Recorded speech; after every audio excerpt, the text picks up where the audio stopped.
خداوند کے زندہ پاک کلام میں سے پہلا سلاطین اس کا 13 باب۔ اور دیکھو، خداوند کے حکم سے ایک مرد خدا یہودا سے بیت ایل میں آیا، اور یروبام بخور چلانے کو مذبح کے پاس کھڑا تھا، اور وہ خداوند کے حکم سے مذبح کے خلاف چلا کر کہنے لگا، اے مذبح، اے مذبح، خداوند یوں فرماتا ہے کہ دیکھ، داؤد کے گھرانے سے ایک لڑکا بنام یوسیہ پیدا ہوگا، اور سو وہ اونچے مقاموں کے کاہنوں کی جو تجھ پر بخور چلاتے ہیں تجھ پر قربانی کرے گا،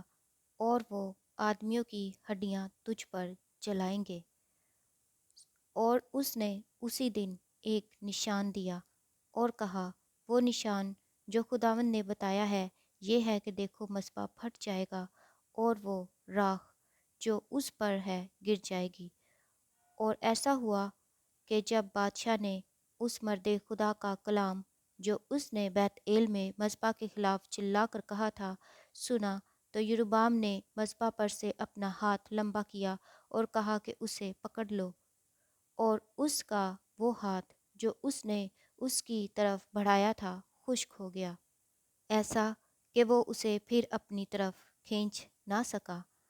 اور اس نشان کے مطابق جو اس مرد خدا نے خداوند کے حکم سے دیا تھا، وہ مذبح بھی پھٹ گیا اور راکھ مذبح پر سے گر گئی۔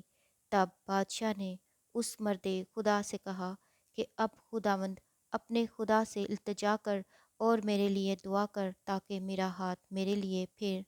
بحال ہو جائے۔ تب اس مرد خدا نے خداوند سے التجا کی، اور بادشاہ کا ہاتھ اس کے لیے بحال ہوا، اور جیسا پہلے تھا ویسا ہی ہو گیا۔ اور بادشاہ نے اس مرد خدا سے کہا کہ میرے ساتھ گھر چل اور تازہ دم ہو، اور میں تجھے انعام دوں گا۔ اس مرد خدا نے بادشاہ کو جواب دیا کہ اگر تو اپنا آدھا گھر بھی مجھے دے تو بھی میں تیرے ساتھ نہیں جانے گا، اور نہ میں اس جگہ روٹی کھاؤں اور نہ پانی پیوں، کیونکہ خداوند کا حکم مجھے تاکید کے ساتھ یہ ہوا ہے کہ تو نہ روٹی کھانا، نہ پانی پینا، نہ اس راہ سے لوٹنا جس سے تو جائے۔ سو وہ دوسرے راستہ سے گیا، اور جس راہ سے بیت ایل میں آیا تھا اس سے نہ لوٹا۔ بیت ایل کا بوڑھا نبی۔ اور بیت ایل میں ایک بوڑھا نبی رہتا تھا، سو اس کے بیٹوں میں سے ایک نے آ کر وہ سب کام جو اس مرد خدا نے اس روز بیت ایل میں کیے اسے بتائے، اور جو باتیں اس نے بادشاہ سے کہی تھیں ان کو بھی اپنے باپ سے بیان کیا۔ اور ان کے باپ نے ان سے کہا، وہ کس راہ سے گیا؟ اس کے بیٹوں نے دیکھ لیا تھا کہ وہ مرد خدا جو یہودا سے آیا تھا کس راہ سے گیا ہے۔ سو اس نے اپنے بیٹوں سے کہا، میرے لیے گدھے پر زین کس دو۔ پس انہوں نے اس کے لیے گدھے پر زین کس دیا، اور وہ اس پر سوار ہوا اور اس مرد خدا کے پیچھے چلا، اور اسے بلوت کے ایک درخت کے نیچے بیٹھے پایا۔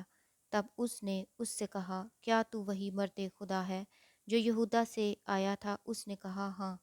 تب اس نے اس سے کہا، میرے ساتھ گھر چل اور روٹی کھا۔ اس نے کہا، میں تیرے ساتھ لوٹ نہیں سکتا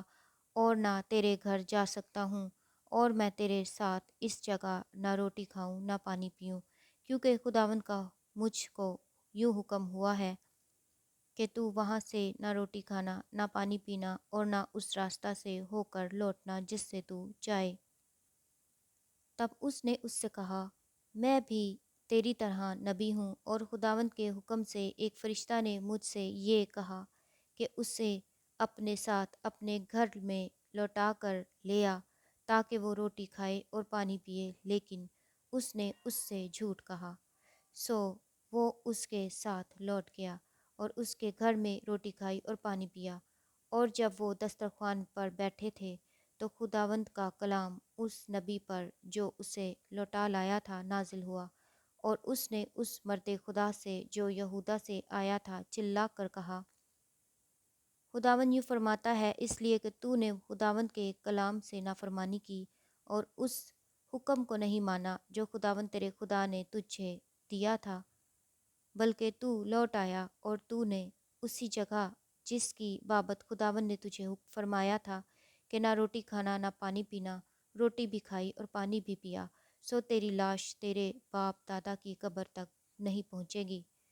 اور جب وہ روٹی کھا چکا اور پانی پی چکا تو اس نے اس کے لیے، یعنی اس نبی کے لیے جسے وہ لوٹا لایا تھا، گدھے پر زین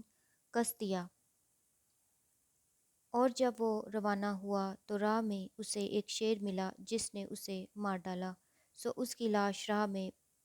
پڑی رہی اور گدھا اس کے پاس کھڑا رہا اور شیر بھی اس لاش کے پاس کھڑا رہا۔ اور وہ لوگ ادھر سے گزرے اور دیکھا کہ لاش راہ میں پڑی ہے اور شیر لاش کے پاس کھڑا ہے، سو انہوں نے اس شہر میں جہاں وہ بڈھا نبی رہتا تھا یہ بتایا۔ اور جب اس نبی نے جو اسے راہ سے لوٹا لایا تھا یہ سنا